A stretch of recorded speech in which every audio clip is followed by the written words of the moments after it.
시청자 여러분, 안녕하십니까? 2026년 2월 11일 수요일 글로벌 인사이트입니다. 오늘은 전 세계가 거대한 인프라와 규제라는 두 축을 중심으로 거세게 요동치고 있습니다. 미국은 국경을 맞댄 캐나다와 교량 소유권을 두고 충돌했고, 한국은 국가 경쟁력을 위한 입법 속도전을 강조하고 나섰습니다. 오늘도 박 작가님과 함께 보이지 않는 국제 정세의 이면을 날카롭게 파헤쳐 보겠습니다. 작가님, 안녕하세요. 네, 반갑습니다. 오늘 뉴스를 관통하는 단어는 레버리지, 즉 지렛대입니다. 각국이 자신이 가진 자원이나 지리적 이점을 활용해 상대방을 압박하거나 자국의 미래를 설계하는 모습이 역력합니다. 마치 19세기 중반 철도와 운하 소유권을 두고 열강들이 벌였던 지정학적 알력 싸움이 21세기형 첨단 인프라와 기술로 옮겨온 느낌이에요. 오늘 이 복잡한 실타래를 하나씩 풀어보시죠. 첫 번째 소식입니다. 트럼프 대통령이 이번엔 이웃나라 캐나다를 정조준했습니다. 미국과 캐나다를 잇는 고디 하우 국제교량 개통을 막겠다고 위협하고 나섰군요. 네, 이게 참 재미있는 상황입니다. 이 다리는 미시간과 온타리오를 잇는 핵심 물류 통로인데 트럼프 대통령은 캐나다가 미국을 불공정하게 대우했다며 소유권 절반을 넘기라고 요구하고 있습니다. 역사적으로 보면 이런 행보는 17세기 중상주의 시대의 항해법과 닮아 있어요. 자국의 이익을 위해 통행권이나 기반시설을 볼모로 잡는 방식이죠. 캐나다 마크 카니 총리는 해결될 것이라며 일단 자신감을 보이고 있지만 트럼프 행정부는 허가권 변경이라는 강력한 법적 카드를 만지작거리고 있습니다. 내부적으로는 사회 문화적 갈등도 커지고 있습니다. 성소수자 상징인 무지개 깃발 철거 논란이 뜨겁네요.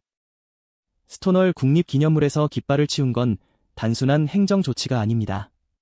트럼프 대통령이 선언한 두 가지 성별만 인정하겠다는 가치관의 실행이죠. 경제적으로는 12월 소매 판매가 부진하면서 금리 인하 기대감이 커졌는데 한편으로는 2나노미터 이상의 첨단 칩 성능을 올리는 신기술이 발표되며 기술 패권 경쟁은 더 치열해지고 있습니다. 한마디로 미국은 지금 전통적 가치로의 회귀와 미래 기술의 독점이라는 두 마리 토끼를 동시에 쫓고 있는 셈입니다. 다음은 대한민국 소식입니다. 이재명 대통령이 어제 국무회의에서 입법 속도와 국익 정치를 강하게 주문했습니다. 현재의 입법 속도로는 급변하는 국제사회에 대응하기 어렵다는 지적이죠. 이는 마치 1930년대 루스벨트 대통령이 경제위기 극복을 위해 100일 의회를 통해 쏟아냈던 신속한 입법 행보를 연상시킵니다. 특히 주목할 점은 나토 사무총장과의 통화입니다. 우리 방산 역량을 강조하며 안보 협력을 논의했는데 이제 한국은 단순한 수혜국이 아니라 글로벌 안보의 공급망 역할을 자처하고 있습니다. 하지만 내부적으로는 뼈아픈 소식도 있습니다. 국가청렴도 순위가 31위로 하락했는데 비상계엄의 여파라는 분석이 지배적이죠. 네, 법치와 민주주의의 일시적 후퇴가 국가 브랜드에 얼마나 큰 타격을 주는지 보여주는 지표입니다. 경제적으로는 쿠팡에서 3,300만 명의 정보가 유출된 대형 사고가 확인되어 기술 보호의 숙제를 남겼고요. 다만 경남의 우주항공, 경북의 SMR 등 지자체들이 미래 먹거리 산업 육성에 속도를 내고 있다는 점은 긍정적입니다.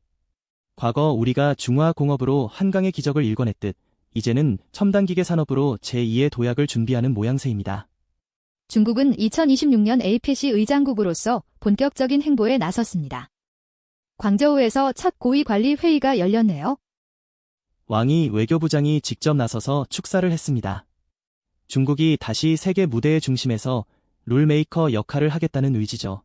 흥미로운 건 인도와의 전략 대화입니다. 국경 분쟁으로 껄끄러웠던 두 나라가 브릭스 의장국으로서 서로를 지원하기로 한 건데 이는 미국 주도의 질서에 맞서 글로벌 사우스의 결집을 꾀하는 고도의 외교 전략입니다. 마치 과거 냉전 시절 제3지대 국가들이 세력을 키우던 반둥회의의 21세기 버전 같습니다. 내부 경제 정책에서도 상당히 공격적인 투자 수치가 눈에 띕니다. R&D 투자 강도가 OECD 평균을 넘어섰다고요? 3조 9천억 위안, 우리 돈으로 약 700조 원이 넘는 돈을 쏟아부었습니다. 특히 저장성이 발표한 5개년 계획을 보면 구현지능, 즉 로봇과 AI가 결합된 산업에 올인하고 있습니다. 2030년까지 AI 매출 1조 2천억 위안을 달성하겠다는 건데 이건 단순한 경제 성장을 넘어 기술 자립을 통해 서방의 제재를 원천 봉쇄하겠다는 시진핑 주석의 기술 굴기 의지가 반영된 겁니다. 춘절을 앞두고 실버타운을 찾은 시 주석의 행보는 내부 결속을 다지는 민생 챙기기로 풀이됩니다. 일본은 그야말로 불장입니다. 니케이 지수가 5만 7천 선을 넘으며 연일 사상 최고치를 갈아치우고 있습니다. 다카이치 정권의 자민당이 총선에서 압승하면서 정국이 안정되자 시장이 광분하고 있는 겁니다. 과거 80년대 버블 경제 시절의 화려함이 떠오르기도 하지만 지금은 그때와 달리 강력한 재정 정책과 정치적 장악력이 뒷받침되고 있다는 게 차이점입니다. 기아라 관방장관이 헌법 개정 논의를 여름 이전에 마무리하겠다고 밝힌 것도 이런 자신감의 표출이죠.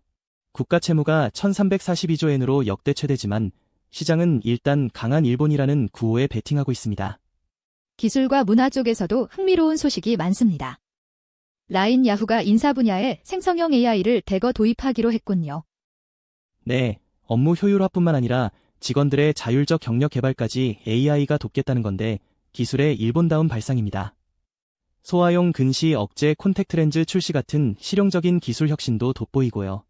문화적으로는 클로드몬의 서거 100주년 전시나 데즈카 오사무의 불새를 활용한 신개념 라이브 공연 등이 열리며 전통적인 문화 강국으로서의 소프트 파워도 과시하고 있습니다. 경제적 번영과 문화적 자부심이 결합된 모습이 마치해도 시대의 갤로쿠 문화 전성기를 보는 듯하네요. 인도는 미국과 대규모 무역협정을 체결하며 실리를 챙기는 모습입니다. 내용이 상당히 파격적이죠? 인도가 향후 5년간 5천억 달러, 우리 돈으로 600조 원이 넘는 미국 상품을 사주는 대신 미국은 인도 상품의 관세를 깎아주기로 했습니다. 트럼프 행정부의 거래 중심 외교가 적중한 결과죠. 하지만 인도 내부 야당은 일방적인 퍼주기라며 강하게 반발하고 있습니다. 마치 과거 영국의 동인도 회사가 인도 시장을 잠식하던 시절을 떠올리는 이들도 있는 것 같습니다. 하지만 인도 정부는 이를 통해 30조 달러 규모의 미국 수출 시장을 열겠다는 계산입니다. 규제 측면에서도 강력한 칼을 뽑았습니다. AI가 생성한 콘텐츠 표기를 의무화하고 불법 콘텐츠는 3시간 내 삭제하도록 했네요.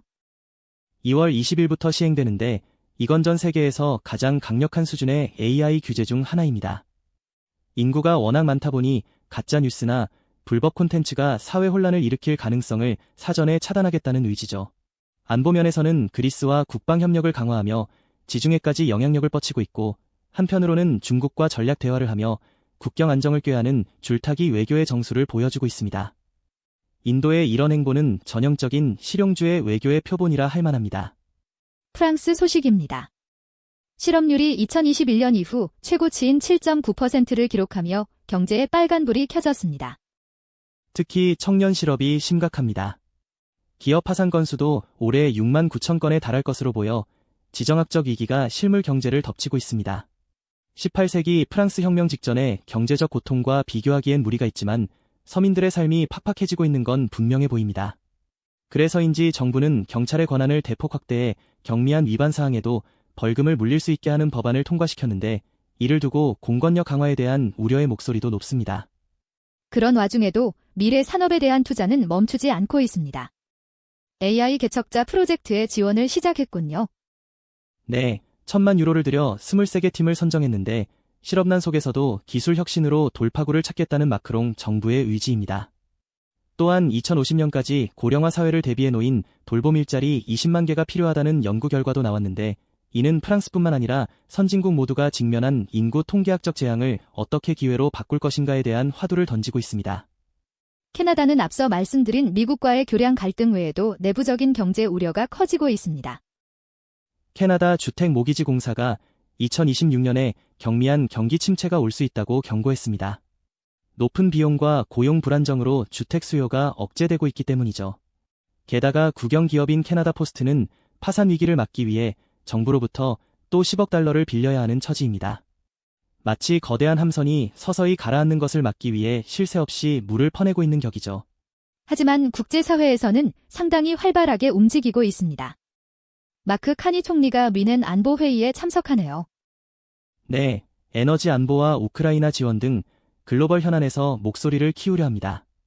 내부적으로는 8,000개 이상의 전기차 충전기를 설치하는 등 친환경 모빌리티 전환에 9,700만 달러를 투입하며 체질 개선을 시도 중입니다.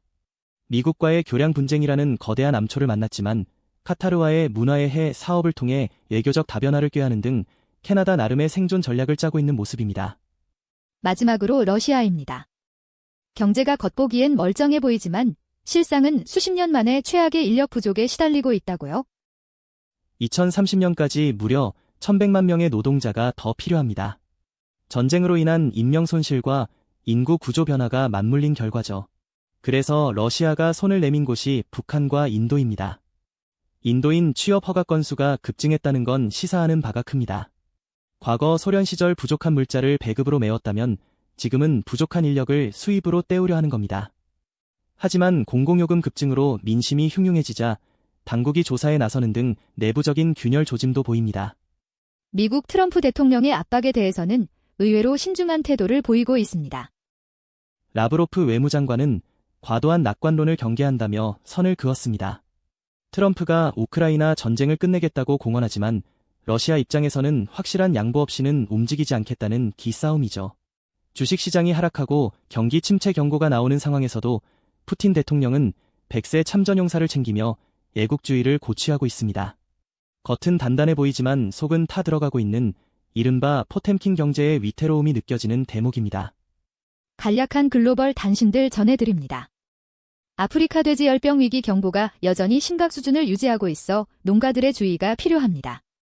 프랑스와 캐나다는 이스라엘의 서한지구 통제 확대 결정을 강력히 규탄하며 국제법 준수를 촉구했습니다. 마지막으로 미국 농무부는 자연재해 피해를 입은 켄터키주를 재해 지역으로 지정하고 복구 지원에 나섰다는 소식입니다. 오늘 저희가 준비한 소식은 여기까지입니다. 세계 곳곳에서 들려오는 소식들이 때로는 무겁고 복잡하지만 그 안에서 우리 삶을 지탱할 지혜를 찾는 것이 중요해 보입니다. 거친 파도 속에서도 등대를 보고 방향을 잡듯 오늘 전해드린 소식들이 청취자 여러분의 일상에 작은 길잡이가 되었으면 좋겠습니다. 비록 세상은 요동쳐도 여러분의 하루는 평온하기를 바랍니다.